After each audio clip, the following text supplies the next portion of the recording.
pagdadalamhati o palakpak ng pasasalamat.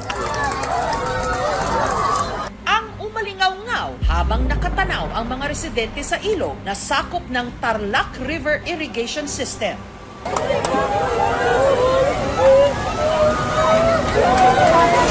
Patuloy kasi ang isinasagawang rescue operation sa dalawang batang nahulog matapos sila tila ipu-ipong hinigop sa butas ng irigasyon.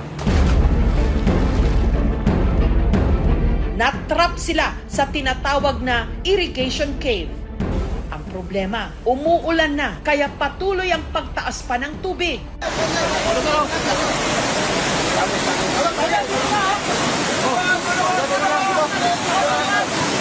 Kaya ang mga rescuer denumero ang bawat kilos. Hindi po stable kasi yung tali, kaya ang naisip po namin yung ladder para mas stable po yung patungan po namin. Buhay pa bang maiaangat ang mga binatilyo? Kahit mahigit 24 oras na silang nasa ilalim ng yungib. Ito ang nasa 3 to 400 meters na haba ng Tarlac River Irrigation System o TRRIS sa Barangay Karangyan. Ginawa ito noon pang dekada 60 para suplayan ng tubig ang silangang bahagi ng Tarlac City. Meron po tayong 10 or 11 na butas na papasok po sa mga irrigation canals para po makapagpadala po tayo ng mga tubig sa ating mga lupang sakahan dito po sa Tarlac Province. Mag-aalas 2 ng hapon nitong Miyerkules nung nakatanggap ng ulat ang CDRRMO na may dalawang binatilyong nahulog at natrap sa butas ng irigasyon. Ang mga nawawala sina Jansen at Kevin, kapwa 13 anyos. 8 bata raw ang tumawid noon sa sementadong bahagi ng irigasyon nung si Jansen nahulog sa butas. Sinubukan daw siyang tulungan ni Kevin. Pero kalaunan, pati si Kevin, natangay na rin ng tubig. Sinubukan sagipin nung isa naman din niyang kaibigan, pero nahulog din. Kaya ang mga otoridad, sanib puwersa sa pag-rescue sa kanila. Pero patuloy ang pagtaas ng tubig dahil sa pag-ulan. Kaya posibleng tumaas din ang tubig sa yungib kung saan nahigop sina Jansen at Kevin. Nung una ma'am, natakot din po talaga kami kasi malakas po talaga yung agos dun sa butas. Yung butas, walang ganong magandang impormasyon kung gaano kalalim, kung gaano kalapad. Kung mapupuno ng tubig yung butas nung pinagulugan nila, walang nilalabasan, mamamatay yung mga bata. Hindi sila makakahinga.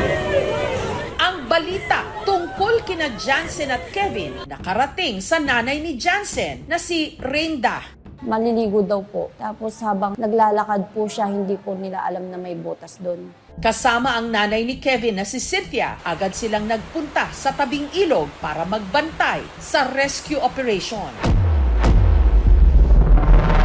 Sobrang bigat sa dibdib. Makita mo yung tubig, ganun kalakas, tapos alam mo nandun yung anak mo.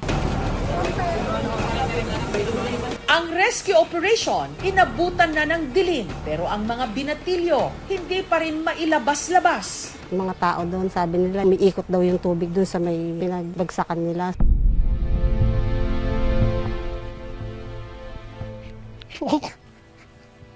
Wala, baka natusok-tusok na sa mga bakal. Maghapon, puro iyak ako.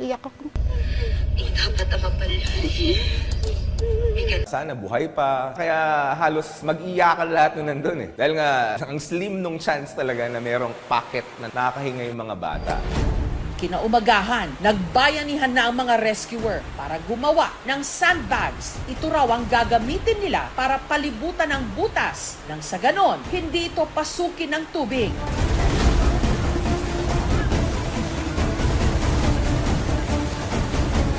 Noong mga sandaling yon, mahigit 12 oras nang nasa loob sina Jansen at Kevin. Hindi ko po alam kung buhay pa po yung anak ko doon. Kasi po doon po sa agos na yun talagang hindi na po siya mabubuhay doon. Hindi talaga ako makakain, hindi ako makatulog. Nakatingin lang kami doon sa tubig.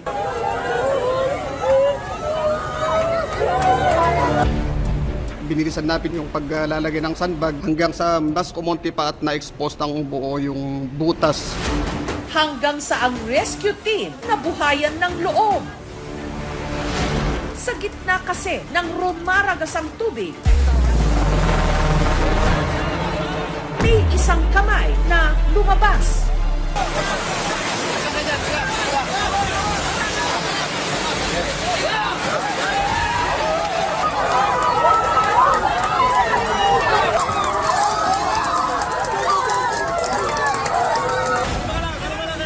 Ang biktima, dahan-dahang iniahon ng mga rescuer.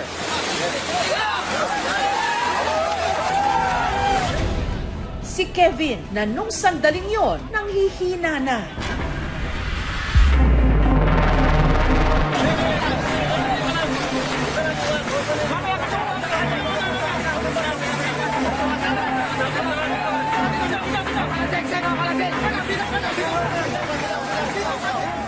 Hanggang si Kevin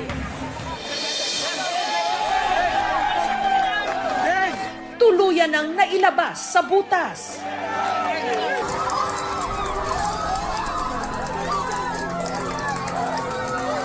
Nung inangat na siya, alam namin si Kevin na yun eh. Puro yakapan na kami. Sisigaw na talaga kami na thank you Lord. Eh nasaan na si Jansen? Ang pinagdadasal tagal namin, makita sila magkasama. Maya-maya pa, isang muling kamay ang nakita ng rescuers.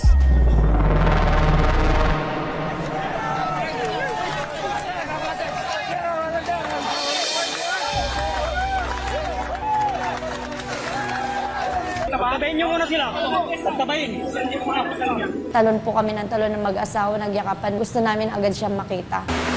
Isinugod sina Jansen at Kevin sa ospital.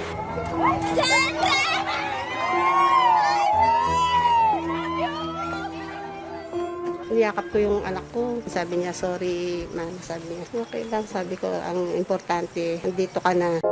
Sabi po sa akin ni Jansen, kala ko hindi na kita makikita. Sabi niya, ikaw lang yung dahilan kaya lumaban ako kasi alam ko hahanapin mo ako. Sabi niya sa akin.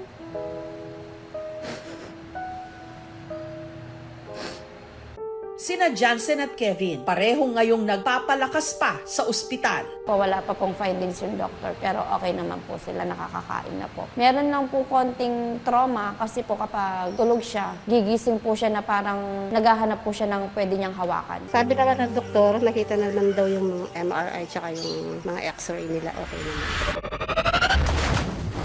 Lumalangoy daw siya sa loob. Kaso hindi daw niya kaya kasi merong part na malalim talaga. Parang kuweba daw sa loob. Hindi daw kasi niya makita, sobrang dilim. Meron daw parang breather na maliit lang. Saktong pag naupo daw sila pero nakayuko. Dun sa pinagupuan daw nila, ang tubig is hanggang bewang. Sa tuwing nakakaramdam daw sila ng ginaw, magyayakap daw sila, nakakuha sila ng tali. Kasi may hinila silang lubid eh.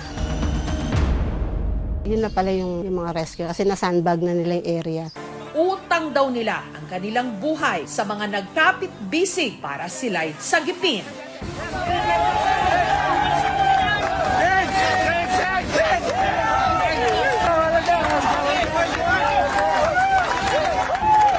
Sa lahat po ng mga rescuer, maraming salamat po. Gusto ko po magpasalamat sa mga tumulong nung mga panahong yun, PDRRMO, CDRRMO, BFP, PNP. Samantala, para maiwasang maulit ang aksidente, ang City Hall ng Tarlac patatabunan na raw ang butas sa irigasyon.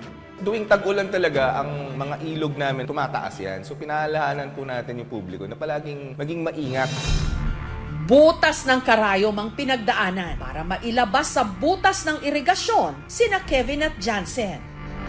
Pero sa tiyaga ng mga rescuer, sa dasal ng kanilang mga pamilya, at sa bayanihang nagbuklod sa komunidad, naiangat sila mula sa dilim.